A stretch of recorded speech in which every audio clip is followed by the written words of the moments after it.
Good afternoon, YouTube.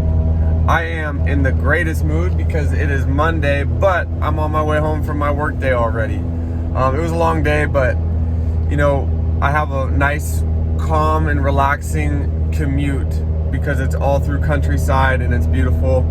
It gives me an opportunity to sort of unwind a little bit mentally from the moments that sort of stress me during my work day to being at home and not taking a lot of that stress or anxiety home with me. So what I like to do personally, which might help some people out there that also struggle with feelings of being overwhelmed or even just general anxiety, is I like to drive sometimes with no music at all. Other times maybe some classical music with no words. I know it's not lit to drive around like that. It's not quite as exciting, but it does help me a lot with coping and sort of processing a lot of the things that add to my plate. So I'll drive in just complete silence. Helps me reflect. It helps me sort of process. And you guys know, my mantra is to be bored more often. And I think that helps. It helps you a lot because you'll find that you may not necessarily be actually bored as much as you are just not used to a lack of stimulus. And you'll find your mind is actually pretty capable of getting yourself through a lot of your problems if you take some of the stimulus away. So anyway, that's enough rambling about that. But long story short, I am on my drive home. Now, what a lot of you know already is I live very rural lifestyle. So because I live so far out, a lot of people won't deliver to me when I order stuff on the internet, and I love to shop on the internet, probably to a fault, but they won't deliver always to my house. So I have to go to a P.O. box at a post office, kind of old school in that way, and go pick up my mail like that. So that's where I'm headed right now. Before I can go all the way home, I have to stop at the P.O. box, grab my junk, make sure I take it home. I'll see you guys in a few.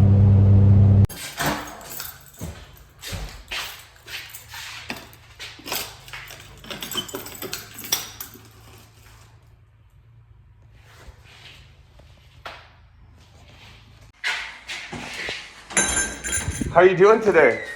Good. Good. There you go. You have a good one, okay? You too. Appreciate it.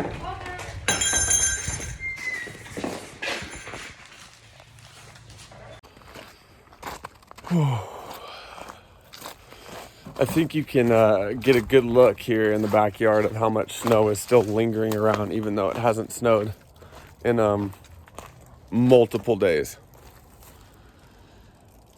Still pretty much like full coverage, man. And in some spots it's like here's my outdoor sort of dining table. You can see how much is still covering the damn chairs. That gives you a better perspective on just how much there still is left. Can't wait till it's gone. So I just got done dropping all my stuff down and getting back from the post office, and I noticed that one of my packages that you heard me picking up was actually from someone I wasn't expecting a package from, and I was pretty excited because of course surprise packages are always fun. And it turns out it was from the jeans company of all people, Wrangler. For those of you who know what I do for a living, I'm a strength and conditioning coach for a university, and we have to wear really sporty clothes, and I'm not the sportiest guy in the world when it comes to my clothing choices, for obvious reasons. I mean, obviously it doesn't really fit my aesthetic, so it's really nice to have, clothes that I actually really like at home, because although I'm very lucky to get outfitted with, sportswear, it's not typically what I wear casually. It's not my favorite way to dress, so it's exciting, when companies support me and do cool stuff like that, all because of TikTok. If you're not following me on TikTok, you might see, if you go on there, why I might get some free Wranglers for sure. But anyway, I'm gonna go take a hot shower real quick, and then hopefully we can talk a little bit about diet, cheat meals, and refeeds. Feeling so much better now that I just took my shower. I don't think there's really a faster way to kind of shift gears from a long work day to your home life than taking a hot shower. I can take a shower 4 times a day and never get tired of it. So feeling a lot better now. Unfortunately, I still have some cooking to do. So I usually like to cook in small segments. I don't really prescribe to the idea that cooking all your meals for an entire week is necessarily setting yourself up for success, because if you get sick of the same food or just generally not super psyched about what you're eating because it's either the same thing you've had for 4 days, whatever, fill in the blanks. But long story short, I like to cook for about 2 days. Now what I'm going to show you guys today is actually something that I've been really psyched about and kind of stuck on lately, which is jasmine rice. Obviously that's a super basic thing, but I like to kind of snazz it up a little bit and make it a little more interesting. Now sometimes I'll take my jasmine rice and I'll mix like cilantro and lime and some black pepper in there with a little bit of jalapeno vinegar that's like in the jalapeno jars, oddly enough, and I'll cook it in the rice cooker with all that stuff in there. But lately I've actually been on a different kick, different recipe. It's not anything super fancy, doesn't add any extra calories, so you can still log it in your macros as jasmine rice and it's still accurate. But I add a couple of spices and herbs to make it a little less boring. So I'm gonna show you guys a couple of those things right now and explain exactly what I'm doing. So what I have here in my rice cooker is 4 cups of rinsed jasmine rice. 4 cups dry is actually a whole hell of a lot of rice. I eat a lot of rice. This should last me about 2 days, spread out over a bunch of different meals. And I'm going to add some things to it to make it a little bit more fancy. Now I don't need to use, this is curry powder, smells amazing. I don't need to use measuring like tablespoons and teaspoons anymore, just because I've done it so many times. I know exactly how much it needs, or at least within reason. And this isn't an exact science, it's kind of to your taste. But I'm gonna at least give you an estimate of how much I'm putting in of each. If anything, I'll just add it here in the YouTube video and I'll put it in like text or something so you can at least see what I'm doing here. But first I've got curry powder, probably around, I'd say a tablespoon or a tablespoon and a half. Curry powder is strong, but it's not overwhelming in the same way that the next one is, which is turmeric. So you gotta be careful with turmeric. It's obviously great for you. A lot of people are super psyched about it now. I don't recommend just taking loads of turmeric in the form of pills. I don't think it's really necessary, but I do like adding it to my rice. Now, my number one choice would be grating fresh turmeric in there. I'm out right now, so I'm just gonna use the powdered form. Now you wanna be a little bit more conservative with the turmeric. I would assume it's probably closer to a teaspoon than anything else, but you can go a little heavier than that. Don't go too much heavier than that, because even in 4 cups of rice, you're gonna taste that amount of turmeric. Next, just a little bit of paprika, like maybe a pinch would be a good measurement for that. So I'm gonna add a pinch of paprika to that. Perfect. Pepper. For me, coarse ground black pepper is great. Adds a little kick to it as well, and a little bit of kind of, I don't know what it is about having a little pepper in your rice, but it just makes it seem to me, weirdly enough, that it feels like I'm eating more food, and that's huge because I don't want to be starving all the time. And then I think it's because it just gives it more flavor for each bite instead of feeling like you're just eating a mass of the same thing. And then an important part of this, onion powder. You could be way more liberal with how much onion powder you put in there. I'm just going on a limb here and guess it's probably 2 tablespoons as well. But that's up to you, of course. If you want to add less, more, if you want to add none at all, it's all good. And then what I have in there with all of this is chicken stock or chicken broth. Now there's a little bit of protein in there, obviously, in chicken stock or beef broth, whatever one you want to use. But it's important to understand that it's not a significant enough amount to really need to change how you're logging your actual rice when you're eating it. Whether you're logging in MyFitnessPal or whatever app you're using, I don't have to log the chicken stock and the rice because I'm only adding 1 cup, and we're really reducing it down and just cooking it into the rice. So what I have here is 4 rice cups of jasmine rice. Then you have to add 4 cups of water, right? But because one of those cups is gonna be chicken broth, I only need to add 3 full cups of water and then 1 and like 1/4 cups of chicken broth. So I've done that all already. The last thing you want to do is make sure, you can check it out in here. It's kind of ugly. You can see a lot of the stuff here on the top. Kind of gross looking, honestly. What you're just going to do is you're going to fold it in there, couple stirs, mix it up, close the lid, hit white rice. First power, I guess, would help. Power and then white rice. pretty foolproof way to get a lot of carbs for your meals with minimal effort. I mean, it's gonna take like 11 minutes of my night. I'm not gonna have to watch it, I'm not gonna have to deal with it, and it's gonna all be ready for me. Now the form of eating I like to do is kind of cooking my stuff in bulk and then making more of it once it's all finished. So maybe I'll add avocado on the side, maybe I'll stir fry some veggies and throw them on top of my rice. But the bottom line is that I've got the staples figured out. The chicken's already cooked. We'll do another video on that later, but this is the way I've been doing my rice lately, in bulk, and then taking little bits of it at a time.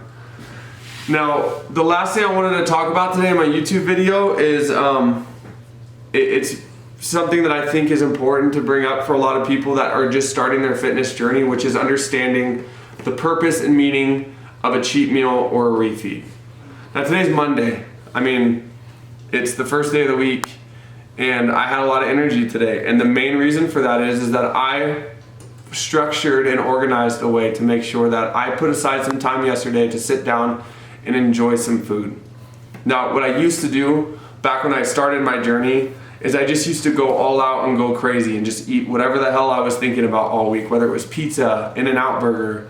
For those who aren't from California, that's definitely the way to go with burgers. I don't care about your Whataburger or whatever, but I will tell you that although it is okay to have cheat meals and it's okay to look forward to something exciting or treat yourself to a pint of Ben & Jerry's every once in a while or whatever the case may be, I found it very hard personally to understand that I was trying to cultivate a healthier relationship with the food in my life, and being a person that really wants to binge eat, even though, you know, I've never really struggled with a true eating disorder, I do have a propensity to want to just eat a bunch, eat a lot all at once. And it's tough for me to go from the structured lifestyle of trying to treat myself to, you know, better foods, healthier foods, vegetables, rice, chicken, fish, you know, beef and that kind of stuff, and transition straight into junk food and then go right back on the wagon on Monday without struggling mentally with looking at that food positively.